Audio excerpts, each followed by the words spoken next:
بسم الله الرحمن الرحیم. السلام علیکم ورحمت الله وبرکاته. زه یم ستاسو ورور او تاسو ګورئ اکټیو ټي وي. نن ستاسو لپاره یو بل زبردسته قیمتي او خوندوره ویډیو راوړې ده. په دې ویډیو کې به موږ دا خبره کوو چې آیا قضاء العمري په اسلام کې څه حیثیت لري. آیا دا کومه رواجي قضاء العمري چې دا د دې په اسلام کې څه حیثیت دی، دا شته او که نشته، او په اسلام کې قضاء العمري صحیح طریقه څه شی ده. نو د نورو قیمتي او خوندورو خبرو لپاره دا ویډیو وګورئ. نو نورې قیمتي او خوندورې خبرې به د مفتي محمد منیر شاکر رحمت الله علیه نه اورو. نو دا ویډیو تر اخره پورې وګورئ او د قضاء العمري په مسله باندې ځان پوه کړئ د قرآن او د سنت په رڼا کې. نو نورې معلوماتي خبرې د مفتي صاحب نه اورو. دا ویډیو تر اخره پورې وګورئ. راځئ چې دا ویډیو وګورئ. او بس منځونه قضا کول شروع کا. دې ته قضاء العمري وایي. قضاء العمري دوه قسمه ده. یو هغه قضاء العمري دا چې مسلمانانو خانه ساز جوړه کړې ده.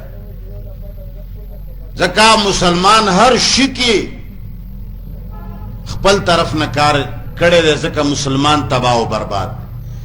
هغه ځان نه خانه ساز قضاء العمري دا ده چې د رمضان المبارک په اخیری جمعه باندې مولا اعلان وکړي چې نن به قضاء العمري کیږي.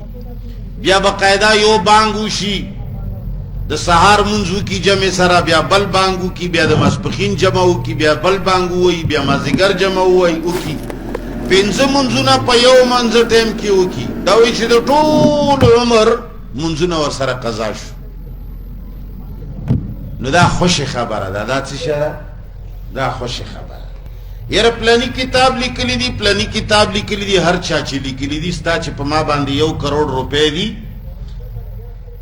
زه به تا ته په یوې ورځې باندې 50 روپے درکم او بس دا ټولې پیسې دې پې لنډې شوې. ته یې منې؟ داسې خبره ده. نو چې خپله یې نه منې، په بل یې مه منه. او د قرآن او د سنت مطابق قضاء العمري چې رسول الله ښودلې ده هغه دا ده چې هر مانځه سره به ته یو مونځ راګرځئ.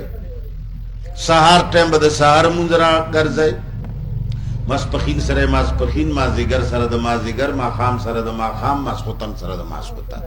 د هغې د راګرځولو طریقه دا ده چې ته به تعیین د مانځه کوې. ګوره یو خو دا دی لکه نیت خو وایي دې ته الله اکبر، زړه کې راوله الله اکبر. یو د تعیین د نیت، زړه کې دننه دا متعین کول فرض دی. ګوره چې ای الله ما نه څومره چې د سهار منځونه قضا دي، په هغو کې اولنی منځ ګرځوم الله اکبر. بیا چې ماسپخین بیا به دغه سوچ کوي چې ما نه څومره منځونه قضا دي، په هغې کې اولنی ماسپخین، اولنی مازدیګر، اولنی ماښام، اولنی ماسخوتن. په سبا بیا هم دغه وایه، ځکه چې خوتې لاړو بیا اولنی. یا الله چې څومره ما نه قضا دي، په هغې کې اولنی سهار، اولنی ماسپخین، اولنی مازدیګر، اولنی ماښام، اولنی ماسخوتن. سبا بیا هم داسې تعیین به د نیت کوي. دا فرض دی که دا دی ونه کوم قضا دی نه کیږي. هر مانځه سره یو مونځ ګرځوه.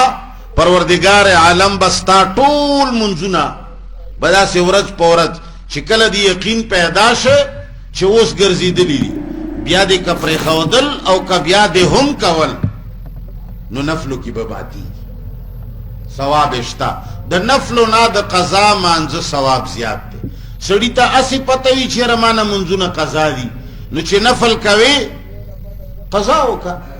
ودرېږه یا الله چې ما نه پلنکي وخت ول منځونه کوم قضا دي، هغې کې اولنی کوم الله